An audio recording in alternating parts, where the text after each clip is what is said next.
മകനെ, എൻ്റെ ഉപദേശം മറക്കരുത്. നിന്റെ ഹൃദയം എൻ്റെ കൽപ്പനകളെ കാത്തുകൊള്ളട്ടെ. അവ ദീർഘായുസ്സും ജീവകാലവും സമാധാനവും നിനക്ക് വർദ്ധിപ്പിച്ചു തരും. ദയയും വിശ്വസ്തതയും നിന്നെ വിട്ടു പോകരുത്. അവയെ നിന്റെ കഴുത്തിൽ കെട്ടിക്കൊള്ളുക, നിന്റെ ഹൃദയത്തിൻ്റെ പലകയിൽ എഴുതിക്കൊള്ളുക. അങ്ങനെ നീ ദൈവത്തിനും മനുഷ്യർക്കും ബോധ്യമായ ലാവണ്യവും സൽബുദ്ധിയും പ്രാപിക്കും. പൂർണ്ണ ഹൃദയത്തോടെ യഹോവയിൽ ആശ്രയിക്കുക. സ്വന്തം വിവേകത്തിൽ ഊന്നരുത്. നിന്റെ എല്ലാ വഴികളിലും അവനെ നനച്ചുകൊള്ളുക. അവൻ നിന്റെ പാതകളെ നേരെയാക്കും. നിനക്ക് തന്നെ നീ ജ്ഞാനിയായി തോന്നരുത്. യഹോവയെ ഭയപ്പെട്ട് ദോഷം വിട്ടു മാറുക. അത് നിന്റെ നാഭിക്ക് ആരോഗ്യവും അസ്ഥികൾക്ക് തണുപ്പുമായിരിക്കും. യഹോവയെ നിന്റെ ധനം കൊണ്ടും എല്ലാ വിളവിൻ്റെ ആദ്യ ഫലം കൊണ്ട് ബഹുമാനിക്കുക. അങ്ങനെ നിന്റെ കളപ്പുരകൾ സമൃദ്ധിയായി നിറയും. നിന്റെ ചക്കുകളിൽ വീണ് കവിഞ്ഞൊഴുകും. മകനെ, യഹോവയുടെ ശിക്ഷയെ നിരസിക്കരുത്. അവൻ്റെ ശാസനയെങ്കിൽ മുഷികയും അരുത്. അപ്പൻ ഇഷ്ടപുത്രനോട് ചെയ്യുന്നത് പോലെ യഹോവ താൻ സ്നേഹിക്കുന്നവനെ ശിക്ഷിക്കുന്നു. ജ്ഞാനം പ്രാപിക്കുന്ന മനുഷ്യനും വിവേകം ലഭിക്കുന്ന നരനും ഭാഗ്യവാൻ. അതിൻ്റെ സമ്പാദാനം വെള്ളിയുടെ സമ്പാദാനത്തിലും അതിൻ്റെ ലാഭം തങ്കത്തിലും നല്ലത്. അത് മുത്തുകളിലും വിലയേറിയത്. നിന്റെ മനോഹര വസ്തുക്കളൊന്നും അതിന് തുല്യമാകയില്ല.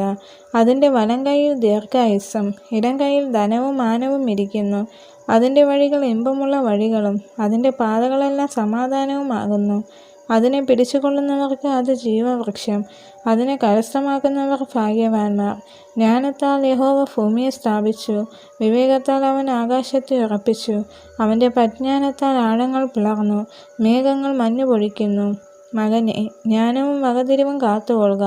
അവൻ നിന്റെ ദൃഷ്ടിയിൽ നിന്ന് മാറിപ്പോകരുത്.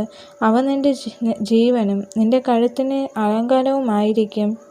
അങ്ങനെ നീ നിർഭയമായി വഴിയിൽ നടക്കും. നിന്റെ കാൽ ഇടറുകയില്ല. നീ കിടപ്പാൻ പോകുമ്പോൾ നിനക്ക് പേടിയുണ്ടാകുകയില്ല. കിടക്കുമ്പോൾ നിന്റെ ഉറക്കം സുഖകരമായിരിക്കും. പെട്ടെന്നുള്ള പേടി ഹേതുവായും ദുഷ്ടന്മാർക്ക് വരുന്ന നാശനിമിത്തവും നീ ഭയപ്പെടുകയില്ല. യഹോവ നിന്റെ ആശ്രയമായിരിക്കും. അവൻ നിന്റെ കാൽ കുടുങ്ങാതെ വണ്ണം കാക്കും.